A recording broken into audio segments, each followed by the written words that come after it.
لاہور میں جو دھماکہ ہوا اس میں 2 معصوم جانیں گئیں. کراچی کی ایک فیملی تھی, ان کا ایک بچہ بھی اللہ کو پیارا ہوا. پولیس جتنا کام کرتی ہے وہ آپ کے اور میرے علم میں ہے.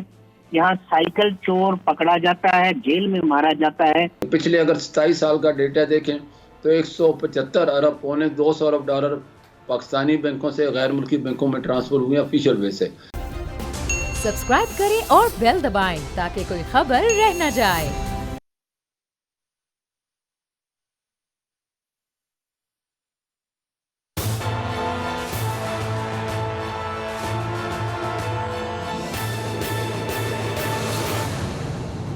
السلام علیکم ناظرین, میں ہوں آپ کا میزبان سمیع ابراہیم اور آپ دیکھ رہے ہیں پروگرام تجزیہ.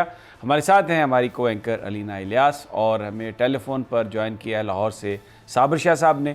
پروگرام کے اگلے حصے میں جا کے ملک بوستان جو پریزیڈنٹ ہیں فوریکس ایسوسی ایشن آف پاکستان کے, وہ ہمیں جوائن کریں گے, اور پھر گل نواز صاحب لنڈن سے ہمیں جوائن کریں گے, وہ لیگل ایکسپرٹ ہیں. اور جو آج سٹوریز ہیں ہماری لاہور میں جو دھماکہ ہوا اس پر بات کریں گے کہ یہ کون لوگ اس کے پیچھے ہو سکتے ہیں اور ان کے مقاصد کیا ہو سکتے ہیں. ملک بوستان سے ہم بات کریں گے. ڈالر کی جو قیمت ہے وہ بڑھتی جا رہی ہے, اور یہ بتایا جا رہا ہے کہ شاید یہ 200 روپے کراس کر جائے. کیوں یہ بڑھ رہی ہے قیمت, اور اس کے جو نتائج ہیں وہ کس قدر خوفناک ہوں گے. اور گل نواز صاحب جو ہیں ان سے ہم پوچھیں گے, لنڈن میں ایک الزام لگایا گیا ہے کہ پاکستان میں کسی نے 1 لاکھ پاؤنڈ دیے, وہاں پہ ایک برٹش پاکستانی کو پکڑا گیا ہے اور اس پر ایک بلاگر کو قتل کرنے کی سازش میں ملوث ہونے کا الزام ہے. یہ سب کیا ہے؟ پاکستان کو بدنام کرنے کی کوشش ہے یا واقعتاً کچھ ایسا ایویڈنس ہے جو سجسٹ کرتا ہے کہ کوئی اس قسم کی سازش کی گئی ہے؟ اور میں پروگرام میں آج وقار زکا صاحب کو لینا چاہتا تھا جو چیئرمین پاکستان ٹیکنالوجی موومنٹ ہیں. ان سے بات بھی ہوئی تھی, انہوں نے اپنا ایک میسج بھی دیا کیونکہ وہ خاصا دباؤ کا شکار ہیں, ہراسمنٹ کا شکار ہے. FIA ان کو دبا رہی ہے کرپٹو کرنسی کے حوالے سے. بہت سارے پاکستانیوں کی اس میں انویسٹمنٹ ہے, اور FIA اور شاید ٹاپ لیول پہ جو مجھے بتایا وقار زکا صاحب نے کہ اس میں شاید PM ہاؤس تک لوگ جو ہیں ان کو دبانے کی کوشش کر رہے ہیں.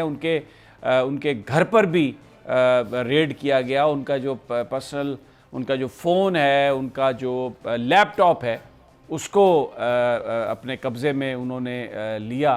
حالانکہ وقار زکا عمران خان صاحب کے ساتھ رہے, لیکن اب میں نام نہیں کو لینا چاہتا اس لیے کہ وقار زکا صاحب ان کا فون آف ہے کسی وجہ سے. انہوں نے پرومس کیا تھا کہ وہ آئیں گے اور اس پر ہم بات کریں گے. پروگرام کے کسی بھی حصے میں اگر وہ ہمیں جوائن کرتے ہیں, ان کا اسکائپ اگر لنک آن ہوتا ہے تو میں ان کا لوں گا کہ اپنے اس پروگرام میں, کیونکہ یہ بہت امپورٹنٹ ہے. FIA پر الزام ہے کہ وہ ڈرا دھمکا رہی ہے وقار زکا کو. FIA پر الزام ہے کہ انہوں نے نام لیے کچھ آفیسرز کے ٹاپ لیول کے, میں وہ نام نہیں لینا چاہتا کیونکہ وہ موجود نہیں ہے. انہوں نے کہا کہ آپ کاغذ پر سائن کریں, اقبال جرم کریں. یہ کس قسم کی گورننس ہے؟ یہ کیا ہو رہا ہے؟ یہ کون لوگ ہیں؟ بہرحال اگر وہ انہوں نے آج ہمیں جوائن کر لیا پروگرام میں تو سب کچھ آپ انہی کی زبانی سنیے گا. میں سب سے پہلے ابھی بات کرتا ہوں جو لاہور میں جو دھماکہ ہوا اس میں 2 معصوم جانیں گئیں.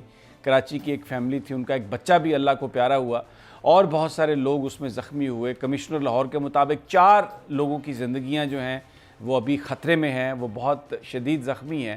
بڑا سوال یہ ہے کہ یہ ایک سلسلہ بیچ میں رک گیا تھا, یہ دھماکے کیوں ہونا شروع ہو گئے؟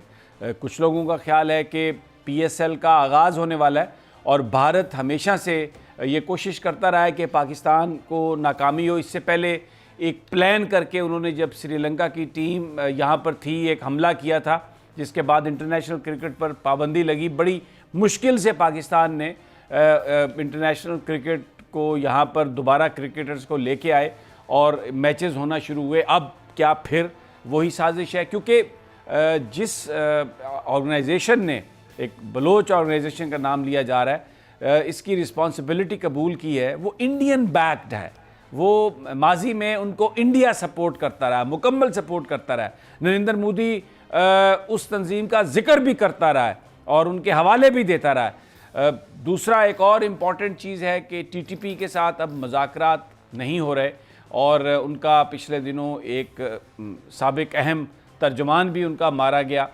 لیکن جو پیٹرن ہے یہ اس دھماکے کا, وہ جو طالبان تنظیمیں ہیں، جو مذہبی تنظیمیں ہیں، ان سے ہٹ کے ہے. اس کا پیٹرن جو ہے وہ بالکل ویسا ہی ہے جیسے ماضی میں انڈیا جو دھماکے کرنے کی کوشش کرتا رہا ہو، بالکل اس طرح کا پیٹرن ہے. 1.5 کلو گرام اس میں بتایا گیا کہ وہ استعمال ہوا مواد جو ہے. صابر شاہ صاحب، آپ لاہور میں ہیں اور آپ کی بڑی ایکسپرٹیز ہیں، ان کو بڑی باریک بینی سے ان کا مطالعہ کرتے ہیں. ابھی تک کیا آپ کو سمجھ آئی ہے کہ یہ جو کچھ بھی کیا جا رہا ہے، یہ جو لاہور میں دھماکہ ہوا ہے، کیا مقاصد ہو سکتے ہیں دھماکہ کرنے والوں کے بظاہر؟ بیکاز حتمی طور پر تو ابھی کچھ کہنا مشکل ہے، لیکن ایک ہم کائٹ فلائنگ یا ایک سائنٹیفک اسپیکولیشن تو کر سکتے ہیں. صابر شاہ صاحب جی سمیتا، تو اسپیکولیشن بھی جو ہماری ہوتی ہے ان معاملات میں، آپ کی میری ہم سب کی کافی حقیقت کے قریب تر ہوتی ہے. جیسا کہ بہت عرصے سے میں بھی کہتا آ رہا ہوں کہ سلیپر سیلز دہشت گرد تنظیموں کے موجود ہیں پاکستان کے اندر.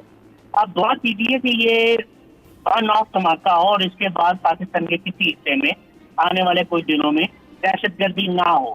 کیونکہ جیسے آپ نے کہا کہ پی ایس ایل آ رہا ہے اور پی ایس ایل کی سیبوٹیج کرنے کی کوشش ہے، بالکل ٹھیک ہے، لیکن ہمارا ایک دشمن بھارت تو نہیں ہے، ہماری دشمنی افغانستان سے بھی ہے. وہ قوتیں ہیں جو سی پیک کو بھی تباہ کرنے جا رہی ہیں، یہ سب مل ملا کے یہ کچھ کر رہے ہیں.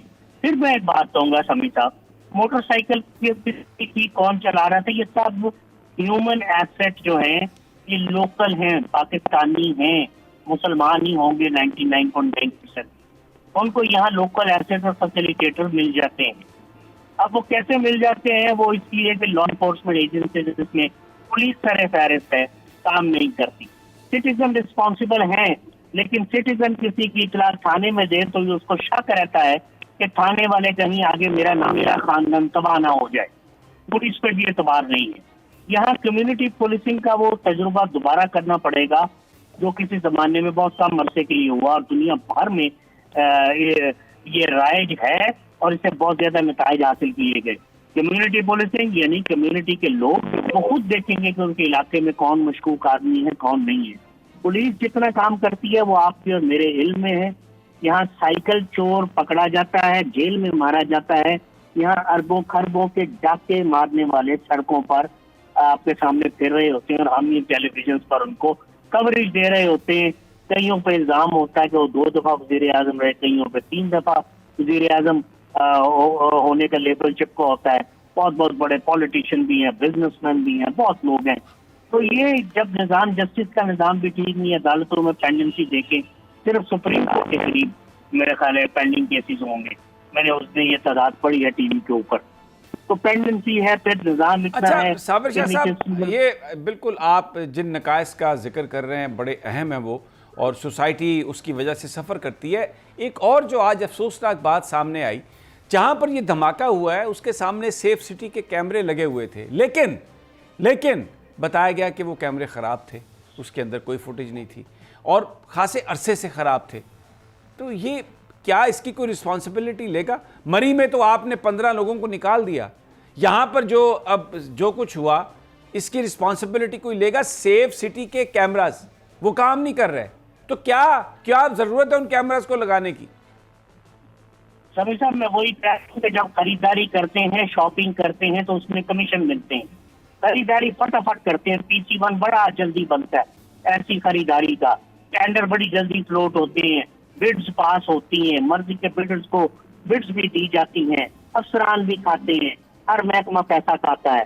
لیکن جو کہ ایک دفعہ کیمرے لگ گئے ہیں، کمیشن کھائی گئی ہے، وہ اب کون سے چیک کرے کہ کہاں پہ کیمرہ کام کر رہا ہے یا نہیں کر رہا. یہ کام تو ہم کرتے ہی نہیں سمجھتا.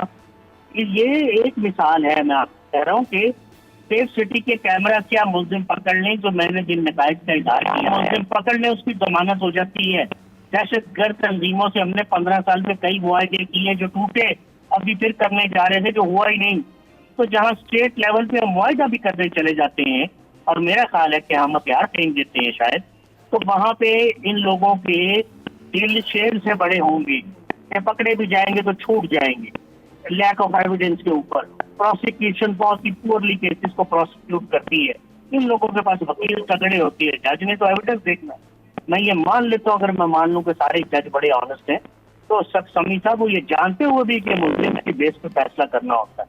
تو سیف سٹی مجھے بتائیے، سیف سٹی کیمرے سے آئیڈینٹیفیکیشن تو آپ کر لیں گے، اس کے بعد تلاش کا مرحلہ ہوگا، کتنی دیر میں معاملہ دب جائے گا. یہ آپ نے 80,000 جانیں گنوائی یہ وار آن ٹیرر پہ، 150-200 ارب ڈالر کا اکانومی کو نقصان ہوا. پولیس کے شعبہ ہیں، لا انفورسمنٹ ایجنسیز کے ہیں، یہاں پہ لیفٹیننٹ جنرل رینک کے آدمی شہید ہوئے، یہاں پہ پبلک جو ہے ہزاروں کی تعداد میں ماری گئی. تو میں اپنا لہو کس ہاتھ پر تلاش کروں، آپ مجھے بتائیے. درست ہے آپ کی بات، کروں تو کیوں نہ کروں. درست ہے آپ کی بات کہ لیکن شاہ صاحب ہم صرف یہ اگر تصور کر لیں کہ یہ کمیشن کھایا گیا اور کیمرے اچھی کوالٹی کے نہیں منگوائے گئے تھے، یہ بھی تو ہو سکتا ہے کہ پیسے کے لالچی لوگوں کو پیسہ دے کے خرید لیا گیا ہو، اور جن لوگوں نے یہ سب کچھ کرنا ہو انہوں نے ایویڈنس کو مٹانے کے لیے، اپنے نشانات کو مٹانے کے لیے یہ کیمرے خراب کروا دیے ہوں. اور ہماری صفوں میں بھی تو وہ لوگ ہو سکتے ہیں، یہ پاسبلٹی تو ہے نا. کیوں نہیں سمی صاحب، کیوں نہیں؟ جب یہ واقعات ہوتے ہیں اور کامیابی سے دہشت گرد جو اپنا ٹارگٹ حاصل کرتے ہیں تو دھیان ہر طرف جا سکتا ہے. یقیناً خراب کر دیے گئے ہوں گے، اور اگر نہیں کیے اور خراب تھے تو ہمارے محکموں نے ان کی مدد کی. ہم مینٹیننس کراتے ہی نہیں. یہاں پہ اسٹریٹ لائٹیں جو خراب ہو جائیں 2 ہفتے اسٹریٹ لائٹ کا کوئی ذمہ داری نہیں لیتا. میں نے جب کیا تو میں تصور کر رہا ہوں یہ یقینی باتیں ہیں. یہ ہر ٹینڈر میں مال کھایا جاتا ہے. مال کھا لیا تو انٹرسٹ ختم ہو گیا نا سمی صاحب. انٹرسٹ ختم ہو گیا تو میں نے تو مال کھا لیا کمیشن میں. کیمرے میں نے خرید لیے 3rd کلاس ایک ایسے ملک کے فرض کیجیے کسی ایسے کمپنی سے جس کا مال ریلائبل نہیں ہے. اور میرا کیا انٹرسٹ ہے کہ میں رات کو یا جا کے دیکھوں کون سا کیمرہ چل رہا ہے کہ کون سا نہیں چل رہا. تو یہ ابھی اسٹریٹ لائٹوں کا منصوبہ ہے، اربوں کے منصوبے ہیں لاہور کے، سبھی اسی طرح خوب کھاتے میں چلے جائیں گے. کو پہلی دفعہ تو نہیں ہو رہا، یہ ریپیٹیشن ہو رہی ہے. اس لیے ہم جب کوئی بات کرتے ہیں تو ہمارا تجزیہ اس لیے آپ کا، میرا اور ہم سب کا درست ثابت ہوتا ہے کہ ریپیٹیشن ہو رہی ہے. بہت آسان ہے نتیجہ اخذ کرنا ان تمام واقعات سے. آپ کو کر کے دکھا دیا بالکل. اب لاہور شہر کی انتظامیہ میں سے کسی کو تو رسپانسبل آپ قرار دیں گے نا کہ یہ کیمرے کیوں خراب تھے. یہ کوئی چھوٹی بات نہیں ہے. سیف سٹی کیمرہ لگانے کا مقصد ہی یہ ہے کہ آپ اس شہر کو محفوظ بنا رہے ہیں، اور اگر وہ کیمرے کام نہیں کر رہے تو ہو از رسپانسبل؟ کس پر آپ رسپانسبلٹی فکس کریں گے؟ Important point. جی چیف منسٹر سے تو کوئی نہیں کہے گا آپ استعفیٰ دے دیں. مری کے واقعے پہ بھی نہیں کہے گا، سائی بال کے واقعے پہ بھی نہیں کہے گا. ماضی میں بھی کسی چیف منسٹر پرائم منسٹر نے استعفیٰ نہیں دیا. میں نے تو یہاں اسلام پورہ میں قتل ہوتے دیکھے تھے 13 ایک ہی خاندان کے. 1991 مئی یا جون کی بات ہے. یہ رانا مقبول صاحب اس وقت SSP تھے جب ان مقتولین جو بیچارے مر گئے دہشت گردی میں، جب ان کے رسم کل تھی تو اس دن رانا مقبول کی آزاد ہوگا، اس دن ان کی ترقی ہو گئی تھی، وہ SSP بن گئے تھے. میاں نواز شریف وزیر اعظم تھے. تو کسی ایک کو میں کیا بلیم کروں؟ اس لیے استعفیٰ دیا تھا اس وقت بھی، اسی لیے نہیں استعفیٰ لیا ہی نہیں جاتا. RPO DPO DC AC یہ رسپانسبل ہے، ان کو سسپینڈ کر دیا جاتا ہے، ٹھیک کیا جاتا ہے، مگر ان کے اوپر بھی تو لوگ ہوتے ہیں، انہیں بھی کریں آپ. نہیں، وزیر داخلہ کو آپ فارغ کریں. پنجاب کے جو وزیر داخلہ ہیں ان کو فارغ کریں کہ یہ لاہور جیسے شہر میں سیف سٹی کیمراز جو ہیں اگر یہ کام نہیں کر رہے تو کس کی رسپانسبلٹی ہے؟ بالکل فیڈرل انٹیریئر منسٹر کو کیوں نہ کہیں مری کے واقعے کے اوپر. خود ہی کہتے ہیں 1 لاکھ گاڑی چلے گی تو چلی کیسے گئی، کس کے اندر کیسے پولیس وغیرہ. اچھا ایک اور ایشو ہے صابر شاہ صاحب، میں اس پر آپ کی اوپینین چاہتا ہوں. آج یہاں پر اسلام آباد ہائی کورٹ میں چیف جسٹس اطہر من اللہ صاحب کی عدالت میں فرد جرم عائد کی گئی جو گلگت بلتستان کے سابق چیف جج رانا شمیم صاحب پر. اور لیکن ایک بڑا آج جو فیصلہ آیا اس میں یہ تھا کہ جو صحافی اس میں ایڈیٹر میر شکیل الرحمان صاحب ایڈیٹر ان چیف ہیں جنگ کے، عامر غوری نیوز کے، اور ان کے ساتھ ساتھ جو انصار عباسی جنہوں نے وہ لکھا تھا، جو کالم لکھا تھا، جو سٹوری بریک کی تھی، ان پر فرد جرم کو مؤخر کیا گیا. اور بڑا اہم فیصلہ یہ آزادی صحافت کے لیے اس وقت ہر طرف سے جسٹس اطہر من اللہ صاحب کی بہت تعریف ہو رہی ہے، کیونکہ صحافی کا تو یہ کام ہے کہ جو انفارمیشن اس کے پاس آئے وہ لوگوں کو پیش کرتا ہے. اور اس معاملے میں بھی انصار عباسی صاحب نے جس ایفیڈیوٹ کا ذکر کیا، رانا شمیم صاحب نے اس کو تسلیم کیا، اور اس کے جو کانٹینٹ تھے جو اس خبر میں تھے وہ بالکل اس ایفیڈیوٹ کے عین مطابق تھے. تو صحافیوں نے تو بالکل جو پلی لی، جس میں ہماری تنظیمیں بھی شامل ہیں، پی ایف یو جے بھی شامل تھی، کہ جناب صحافی کے پاس ایک انفارمیشن آئی، انہوں نے وہ انفارمیشن عوام تک پہنچا دی، اور بعد میں یہ ثابت ہوا کہ وہ جو کہہ رہا تھا صحافی اپنی خبر میں وہ درست ہے، تو صحافیوں کو اس معاملے میں نہیں آپ کو سزا دینی چاہیے۔ اور چیف جسٹس اطہر معین اللہ صاحب نے اس بات سے اتفاق کیا، جو کہ ایک بہت میں سمجھتا ہوں کہ ایک بہت بڑا فیصلہ ہے۔ اور اب رانا شمیم صاحب بیان دیں، جواب دیں، کس کے کہنے پہ کیا، کس کے کہنے پہ نہیں کیا۔ What do you say جناب صابر شاہ صاحب؟ دیکھیے سمیع صاحب، ہم صحافی ہیں، جو کچھ انصار عباسی نے لکھا میں ہوتا تو میں بھی یہی کرتا۔ یہ روز ہم ٹی وی پہ نہیں کرتے کہ مریم نے عمران خان پہ اربوں کی چوری کا الزام لگا دیا، عمران نے نواز شریف پہ لگا دیا، تو یہ ایفیڈیوٹ نہیں تو اور کیا ہیں؟ یہ پبلک سٹیٹمنٹس نہیں ہیں؟ ان پہ کیوں نہیں عمل ہوتا؟ رانا شمیم نے جو کہا اس کو ثابت رانا شمیم نے کرنا ہے۔ فرد جرم آئے گی تو ٹھیک ہوئی، صحافی کا کام تھا رپورٹ کرنا، اس نے کر دیا کہ جی فلاں جج کا بلتستان کا، اس نے پاکستان کے سابق چیف جسٹس پہ الزام لگایا۔ آپ ٹرائل شروع کریں، صاحب نثار صاحب کو بھی بلائیں، بالکل بلائیں۔ صحافیوں کو اس طرح رگے دیں گے تو وہ دیکھیے ہماری اپنی صفوں میں بہت بہت کالی بیڑے ہیں سمیع صاحب، اس طرح رگے دیں گے تو پھر صحافی اپنا کام بالکل ہی نہیں کر سکے گا جو ہم لوگوں کو اطلاع دیتے ہیں۔ This was a good news, میں بھی ہوتا تو میں یہی کرتا، آپ ہوتے آپ بھی یہ کرتے۔ ٹھیک ہے، صحافی دوسری سائڈ کا ورژن لکھتا ہے، ورژن نہ ملے تو وہ لکھتا ہے کہ وین آسکڈ ٹو کامنٹ، تو انہوں نے جواب نہیں دیا یا وہ ان کا فون سے۔ لیکن اس میں ایک اور اچھی چیز صابر شاہ صاحب، اس میں ایک اور اچھی چیز یہ ہوئی کہ جس وقت چیف جسٹس صاحب نے صحافیوں پر فرد جرم عائد نہیں کی، اس کو مؤخر کیا، تو اٹارنی جنرل صاحب نے بھی چیف جسٹس صاحب کے اس فیصلے کی تائید کی۔ تو بہت سارے جو کنسرن تھے میڈیا پر پابندیوں کے حوالے سے، ماضی میں جیسے کوششیں ہوتی رہی ہیں کوئی نئی اتھارٹی بنائی جائے اور ہمیشہ ڈراتے دھمکاتے رہے ہیں حکومت کے کچھ کابرین، لیکن آج اٹارنی جنرل صاحب کی طرف سے بھی جب یہ بات کی گئی کہ صحافیوں پر فرد جرم عائد نہیں ہونا چاہیے اور صرف رانا شمیم صاحب کو پروسیکیوٹ کیا جائے، تو یہ بھی ایک بڑی خوش آئند بات نہیں ہے شاہ صاحب؟ جی بہت اچھی بات ہے، میں بھی حیران ہوا تھا کہ اٹارنی جنرل صاحب نے آ کے صحافیوں کی تائید کی۔ ایسا ہی ہونا چاہیے، یہ حکومت کے لیے نیک نامی کی باعث بنتی ہیں یہ چیزیں، اور ان کا اپنا قد بھی بڑا ہے اٹارنی جنرل صاحب کا۔ اب مسئلہ یہ ہے کہ اگر اس طرح صحافیوں کا ڈراتے رہیں گے تو پھر تو ہم کوئی جوڈیشل میٹرز کے اوپر بھی رپورٹنگ نہیں کر پائیں گے، ہمارے قلم کانپیں گے۔ میر شکیل الرحمان صاحب، عامر غوری صاحب، انصار عباسی کبھی پیش ہوئے ہیں اور ملٹیپل ٹائمز پیش ہوئے ہیں، اب اور کیا کریں؟ اگر اس طرح آپ مجھے پیشوں پر بلاتے رہیں گے، میں نے رپورٹ کیا، بہت ہی ایک زبردست وہاں پر اس وقت جو ریمارکس تھے جسٹس اطہر معین اللہ صاحب کے کہ آزاد عدلیہ کی ضامن ہے آزاد صحافت، تو اس لیے انہوں نے اس کو مشروط طور پر مؤخر کیا، لیکن بہرحال یہ ایک بڑا یہ فیصلہ تھا۔ اچھا، لیکن اب رانا شمیم صاحب کے گرد تو گھیرا تنگ ہوگا شاہ صاحب، کیونکہ انہوں نے جو بات کہی، جس طریقے سے الزام لگایا، پھر جس طریقے سے وہ چارلز گتری نے ان کی جو سٹیٹمنٹس آئیں، اس میں تو یہ ایک پلاٹ لگتا ہے بالکل جو مسلم لیگ نون نے ہیج کیا، جس میں وہ انڈرمائن کرنا چاہتے تھے اسلام آباد ہائی کورٹ کو، تاکہ جو مریم صاحبہ کے مقدمات ہیں، جو نواز شریف صاحب کے مقدمات ہیں، اس میں ان کو ریلیف ملے۔ تو لیکن اب آپ کو لگتا ہے کہ وہ جو ایک ان کی پلاننگ تھی وہ کہیں کامیاب ہوتی ہوئی آپ کو نظر آتی ہے، یا یہ ٹھوس ہو گیا فائر؟ دیکھیے، ماضی کے کئی پریسیڈنٹ ایسے ہیں، کئی مثالیں ہیں کہ میاں نواز شریف خود جب اقتدار میں نہ ہوں تو ایسی کئی حرکات کرتے ہوتے ہیں، جیسے کہ ان کے ٹیلی فون والی چیز بھی آپ نے سنی ہوئی ہے کہ جب بے نظیر بھٹو کو سزا دینی تو کتنا ججوں کو ڈکٹیٹ کیا جاتا تھا، اور بہت ساری مثالیں ہیں کہ جج جن کے حق میں فیصلہ دے تو بہت اچھا، ان کے خلاف جائے تو یہ جج کے خلاف کسی بھی حد تک جا سکتے ہیں۔ میں یہ کہہ رہا ہوں کہ کیوں نہ پروسیکیوٹ کیا جائے۔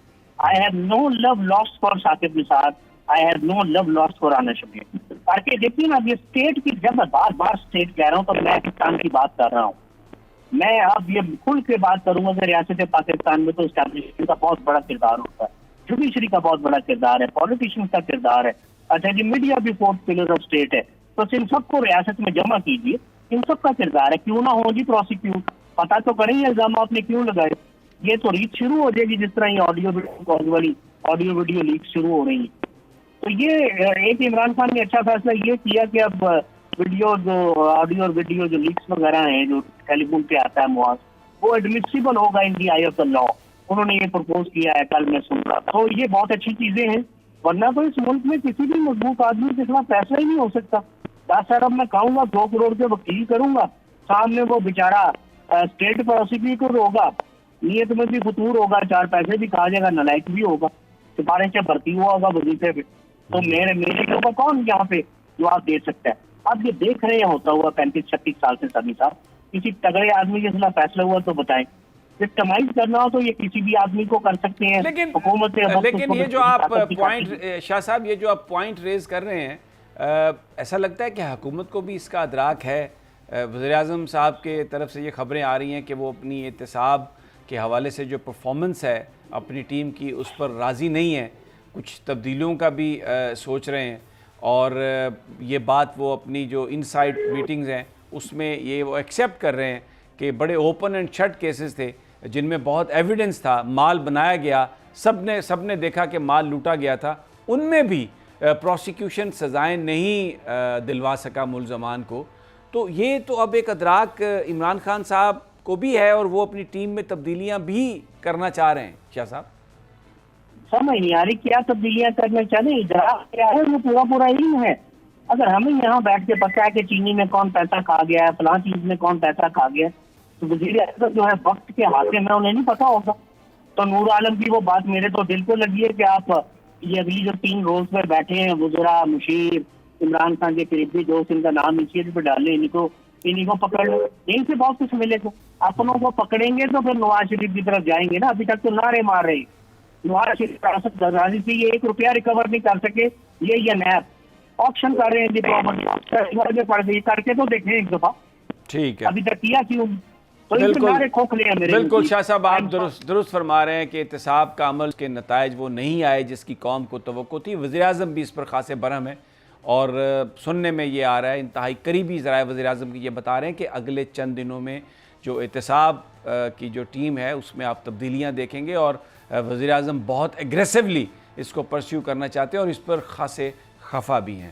ناظرین یہاں پر ایک چھوٹا سا وقفہ، واپس آئیں گے تو ملک بوستان ہمارے ساتھ ہوں گے، ان سے یہ معلوم کریں گے کہ یہ ڈالر کی قیمت کیوں بڑھ رہی ہے اور یہ جو کہا جا رہا ہے کہ 200 روپے عنقریب ہونے والی ہے، کیا اس کو روکنے کا کوئی میکنزم ہے، کون اس میں رسپانسبل ہے. لیکن یہ سب ایک چھوٹے سے وقفے کے بعد.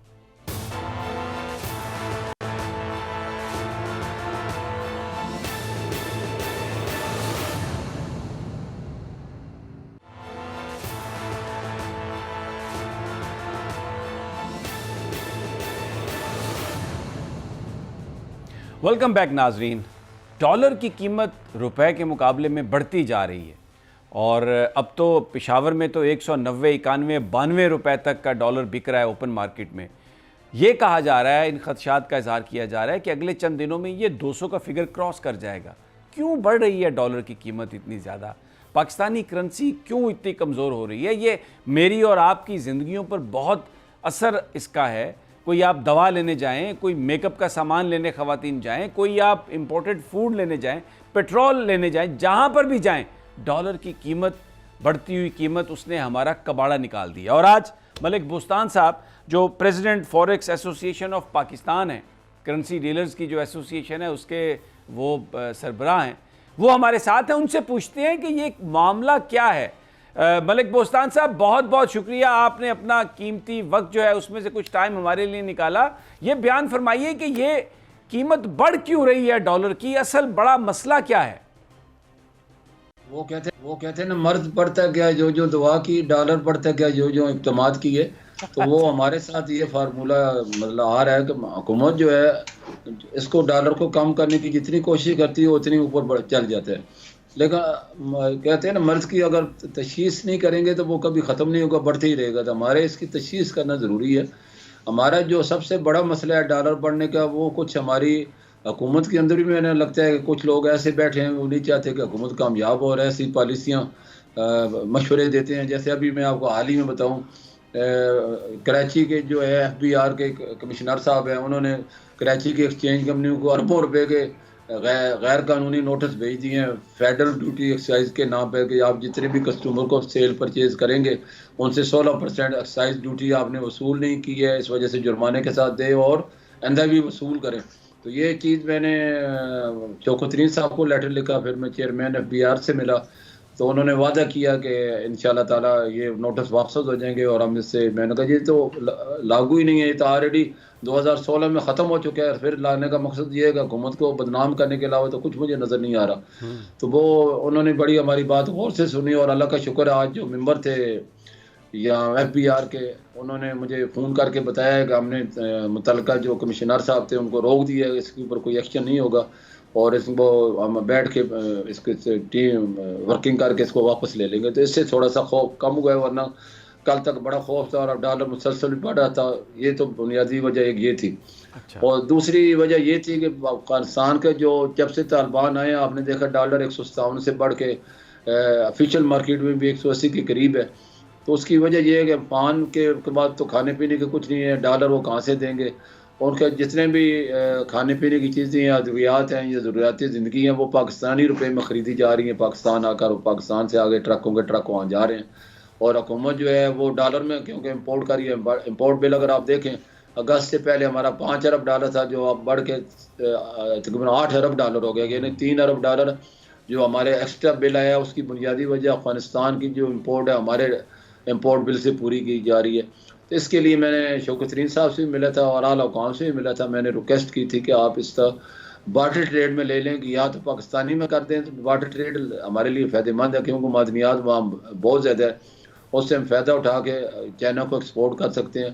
اور اس کے علاوہ کیونکہ نیٹو جب یہاں 15 اگست سے پہلے آپ کو پتہ ہے نیٹو فورسز تھی، امریکن فورسز تھیں، وہ ہر مہینے 3 ارب ڈالر جو ان کو بھیجتے تھے تنخواہوں کے لیے اور حکومت کو سپورٹ کرنے کے لیے۔ جو ہی بیساکھی ہٹی وہ حکومت ختم ہوئی اور ڈالر آنا بند ہو گیا، تو سارا کا سارا بوجھ پاکستان پہ ہے۔ تو یہ بنیادی وجہ تھی جو میں نے آپ کو بتائی ہے۔ اچھا، اس میں جو افغانستان میں جو سمگل بھی ہو رہا ہے ڈالر، یہ بتایا جا رہا ہے، تو حکومت اس میں، کچھ لوگ کہتے ہیں اسٹیٹ بینک نے وہ رول پلے نہیں کیا جو کرنا چاہیے تھا، شوکت ترین صاحب بھی یہ کہتے ہیں کہ اسٹیٹ بینک جو ہے اس نے وہ رول پلے نہیں کیا، کرنا چاہیے تھا۔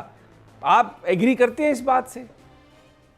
دیکھیے اسٹیٹ بینک کا جو لائسنس ہی ہے وہ تو ایکسچینج کمپنی ہے، اسمگلر تو اس کے لائسنس ہی نہیں ہے، نہ ان پہ کنٹرول ہے، اس کو تو ایجنسی کو کام ہے اسمگلنگ کو روکنا۔ جہاں تک بات ہے کمرشل بینکنگ کی، شوکت ترین صاحب نے ضرور کہا تھا کہ وہاں اسپیکولیشن ہو رہی ہے اور اس کو روکا جائے، اور کچھ بڑے بینک اس میں انوالو ہیں، ہم انکوائری بھی کر رہے ہیں۔ تو یہ بات صحیح لگتی ہے کیونکہ بڑے بڑے بینک ہیں، انہوں نے کارٹل بنا کے ڈالر کا ریٹ بڑھاتے ہیں اور پھر اس کے بعد اس سے حکومت کو مجبور کرتے ہیں کہ ان کے بعد ڈالر فارورڈ، اس کو کہتے ہیں فارورڈ سیل کر دینا۔ کوئی چیز آپ کے پاس ہے ہی نہیں اور آپ سیل کریں گے تو ڈیلیوری کہاں سے دیں گے؟ تو بینک یہی کرتے ہیں، ڈالر فارورڈ میں بلین ڈالر سیل کر دیتے ہیں 3 مہینے 6 مہینے کی فارورڈ بکنگ پہ، اور جب میچورٹی کا ٹائم آتا ہے تو ڈالر تو ان کے پاس سپلائی ہوتی نہیں ہے، تو وہ پھر حکومت کو کہتے ہیں اگر آپ ہمیں ڈالر نہیں دیں گے تو ہم جو ہے یہ ڈالر کا ریٹ اور بڑھ جائے گا۔ حکومت اپنے آپ کو بچانے کے لیے، جیسے پچھلے آپ کو پتہ ہوگا 2.5 ارب ڈالر حکومت نے بینکوں کو فراہم کیے ریٹ کو مستحکم رکھنے کے لیے۔ تو یہ میں نے بڑی پریکٹس ختم کریں، اس کے لیے بینکوں کو پابند کریں، جتنے آپ ڈالر خرید رہے ہیں اتنے ہی آپ بیچیں۔ آپ ایڈوانس کیوں بیچ رہے ہیں جب آپ کے پاس ہے ہی نہیں؟ آپ کو پتہ ہے ہمیں ملنے بھی کہیں نہیں سے، تو اس سے ہمارا امپورٹ بل کم ہو جائے گا۔ تو یہ پالیسی اب کب امپلیمنٹ ہوتی ہے؟ اگر ہو جائے گی تو اس سے کافی حد تک ڈالر کا ریٹ دوبارہ گر بھی سکتا ہے، ورنہ تو اسی طرح بڑھتے ہی رہے گا۔ اگر ہم نے ہوش کے نخن نہ لی اور آنکھیں بند رکھی اور کبوتر کی طرح، اور بلی آتی ہے کبوتر آنکھیں بند کر لیتا ہے اور وہ کہتا ہے مجھے تو دیکھ ہی نہیں رہی، وہ یہ نہیں کہتا کہ میں نہیں دیکھ رہا، تو اس کی آنکھیں بند کرنے کا یہی مطلب ہے اس کو کھا معیشت کو، پھر یہ لوگ کھا جائیں گے اور ہم بیٹھ کے منہ دیکھتے رہ جائیں گے۔ آپ نے کہا کہ حکومت کے اندر ہی کچھ لوگ ایسے ہیں جو ان کی پالیسیز اور ان کی حرکات ایسی ہیں جس سے حکومت کو نقصان پہنچ رہا ہے، تو آپ چیئرمین FBR سے بھی بات کرتے ہیں، وزیر خزانہ سے بھی بات کرتے ہیں، مجھے یقین ہے کہ آپ نے وزیر اعظم صاحب کو بھی پیغامات بھجوائے ہوں گے، لیکن ان لوگوں کو آپ سمجھتے ہیں حکومت پن پوائنٹ نہیں کر سکی، ان کو اپنی صفوں سے علیحدہ نہیں کر سکی؟ ابھی تک ویسا ہی ہو رہا ہے جو ڈالر کی قیمت میں بڑھنے کا باعث ہے؟ دیکھو جی، میں نے جو FED فیڈرل ایکسائز ڈیوٹی کی مثال دی، ایکسچینج عمری غیر ضروری اور غیر قانونی طور پر لگائے گئے ہیں۔ اس سے بڑا پین ہے کہ پچھلے 1 سال سے ہم چلا رہے تھے اور آخر ہمیں